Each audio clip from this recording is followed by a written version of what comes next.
tributaria a continuación y también sobre la polémica por el avalúo fiscal y las contribuciones en Chile, que ha girado en torno a cómo hoy día el Servicio de Impuesto Interno realmente determina el valor de las propiedades, es decir, cuál es su avalúo fiscal y cuánto tienen que pagar las personas, los dueños de esas casas, en contribuciones.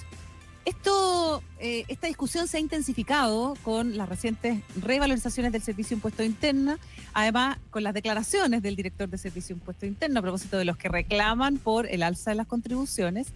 ¿Y qué es lo que está pasando directamente en algunas zonas urbanas versus las rurales y que ha derivado en un aumento importante en las contribuciones para muchas personas, muchas de las cuales son y pertenecen a la clase media? Estamos hoy día con el director del Centro de Estudios Tributarios de la Universidad de Chile. De verdad, un gusto poder tenerlo hoy día de vuelta en el programa, don Gonzalo Polanco. Bienvenido a Más que Números. Hola, Gonzalo. Muchas gracias, Cata. Muchas gracias, Patricio, por la invitación. Gracias a ti por acompañarnos. Quería partir preguntándote, Gonzalo, a propósito del criterio que utiliza el Servicio de Impuesto Interno para estos últimos reavalúos fiscales. ¿Cómo se evalúa justamente esta reevaluación de las propiedades? Yo te diría que ese es uno de los principales problemas porque la ley de impuesto territorial establece criterios muy generales que deben ser considerados por el Servicio de Impuestos Internos. Por ejemplo, tratándose del terreno, la ubicación, el acceso a ciertos servicios básicos como metro, comercio, etcétera, tratándose de la vivienda, la calidad constructiva, el metraje, pero más allá de eso, los contribuyentes en realidad no tenemos total claridad acerca de cómo todos esos factores se van colocando en la ecuación y se termina determinando cuál es el monto del avalúo. Entonces, lo que hemos señalado es que en realidad hoy por hoy pagar las contribuciones es un acto de fe que todos los contribuyentes hacemos pensando que el Servicio de Impuestos Internos determina correctamente cuál es el monto que nos corresponde pagar. Eso es súper importante, Gonzalo, porque ese acto de fe no te permite defenderte como contribuyente. O sea, si a mí me parece que me están cobrando mucho, ¿qué es lo que le puedo alegar al servicio? ¿Cómo puedo ir a decir, sabes qué, estás vulnerando? Si es que no conozco la fórmula, ¿cómo se aplica? Bueno, ese es uno de los grandes problemas porque... Gonzalo, está aquí la pauta, ¿verdad? ¿Perdón? Gonzalo, no, Gonzalo, te estábamos escuchando.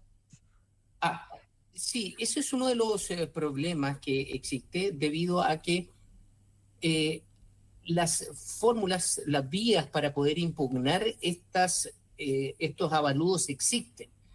Pero la práctica se hace muy difícil para cualquier persona poder hacerlo porque, como tú señalas, no existe claridad acerca de qué factores se consideraron y cómo jugaron esos factores. Entonces, las personas pueden hacer una presentación administrativa ante el Servicio de Impuestos Internos e inclusive dentro de cierto plazo pueden recurrir a los tribunales tributarios y aduaneros, pero masivamente eso no se hace por desconocimiento y fundamentalmente porque las personas no saben de qué reclamar si es que no se tiene claridad de cómo llegaron al monto del avalúo.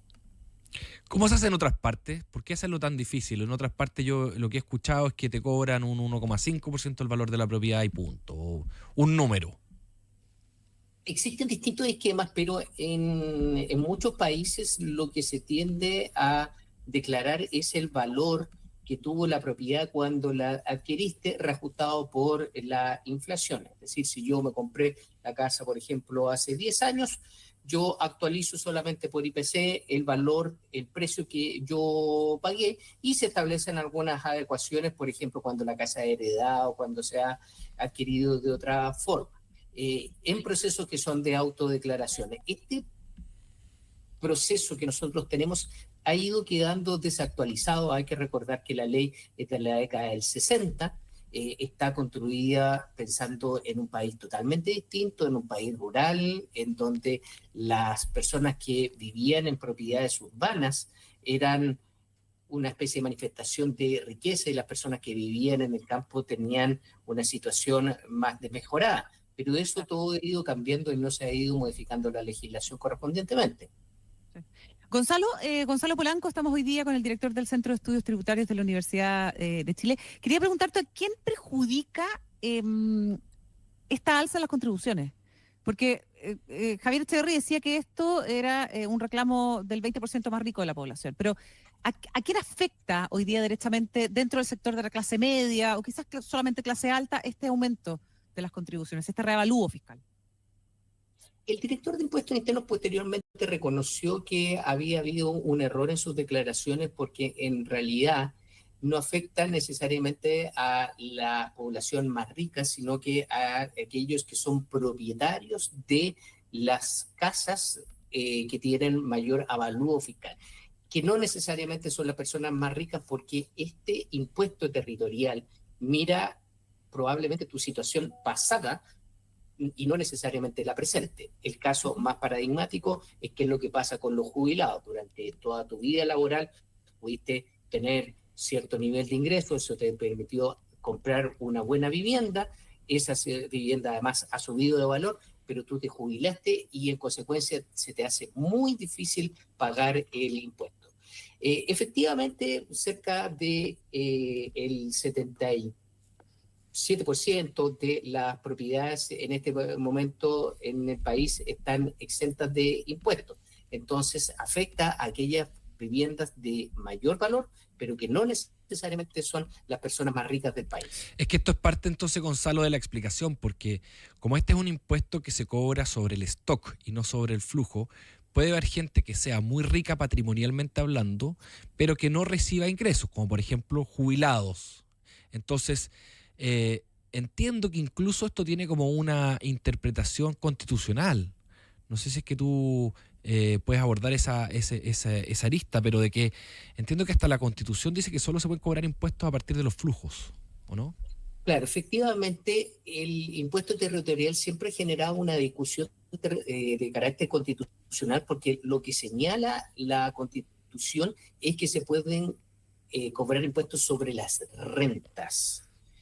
Y esto no es una renta, como tú dices, es un stock. Entonces, muchos han señalado que los impuestos patrimoniales en general podrían ser inconstitucionales. Ahora, ¿por qué en Chile no ha explotado esta discusión y no ha avanzado más? Porque cuando se dicta la Constitución en el año 1980, deja a salvo aquellas normas que ya existían. Y como esta es una norma de la década del 60, entonces siempre se ha entendido que está vigente y que no tiene vicios de constitucionalidad.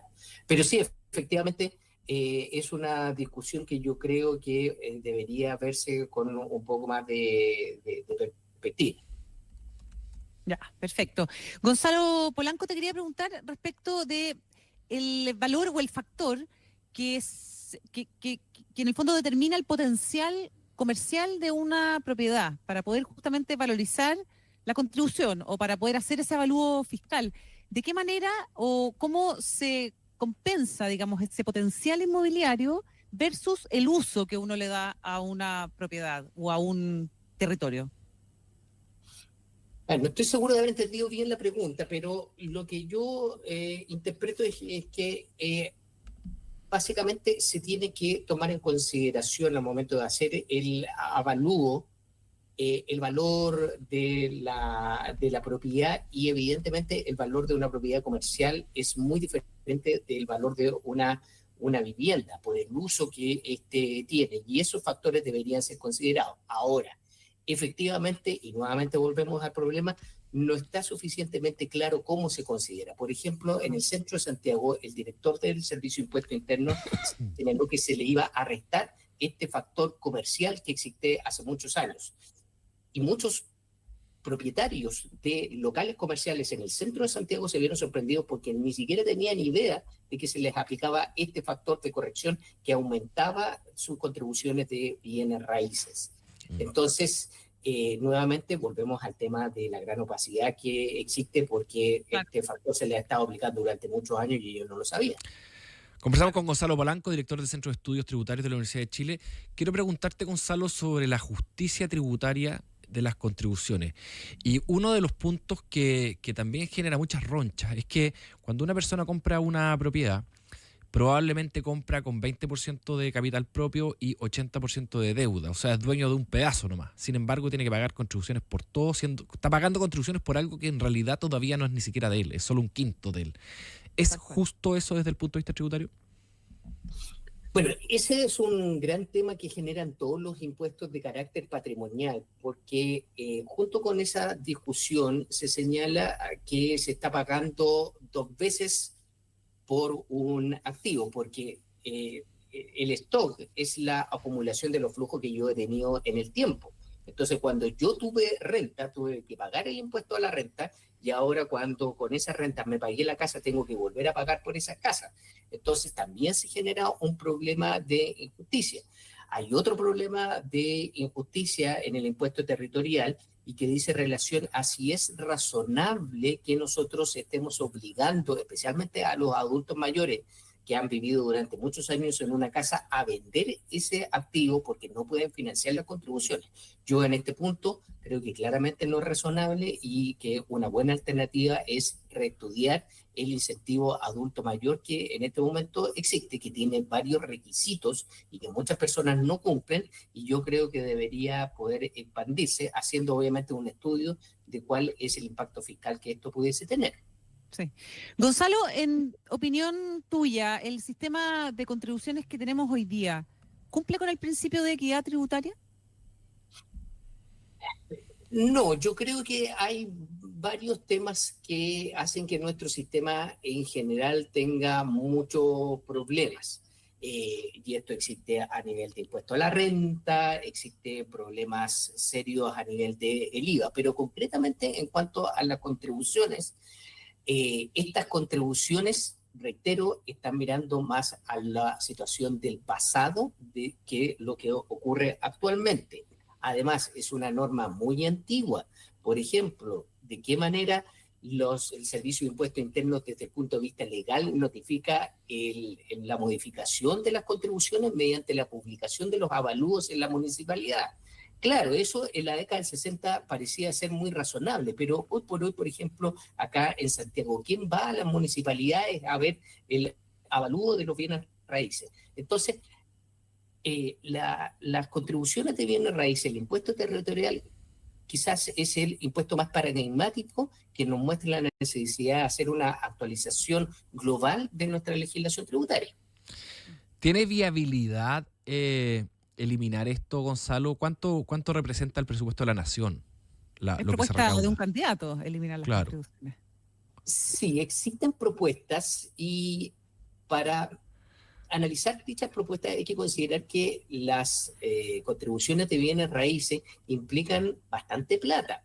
El Servicio de Impuestos Internos hace algunos días atrás en su cuenta pública indicó que el año 2024 se recaudaban 2,5 billones de pesos y fracción por concepto de contribuciones de bienes raíces. Entonces, cuando se plantea que se van a eliminar, la pregunta que surge inmediatamente es, bueno, ¿cómo logramos recaudar esa cantidad de dinero que no vamos a tener, especialmente cuando van a financiar organismos que tienen muchas funciones que son muy sensibles para las personas, como son las municipalidades? Otra cosa distinta, creo yo, es replantearse algunos beneficios que podrían hacerse extensivos a mayor cantidad de población. Pero yo no le veo viabilidad para eliminar las contribuciones de bienes raíces sin un plan concreto que señale cómo vamos a compensar ese menor ingreso. Claro. Porque tiene un impacto para el financiamiento municipal, sin duda. Sí. Evidente. Bien, Gonzalo Polanco, director del Centro de Estudios Tributarios de la Universidad de Chile, muchas gracias por haber estado con nosotros hoy día en Más que Números. Gracias, Gonzalo. Buen día. Muchas gracias a ustedes, que estén muy bien. Tema muy relevante. Hasta pronto, gracias. Nos vemos.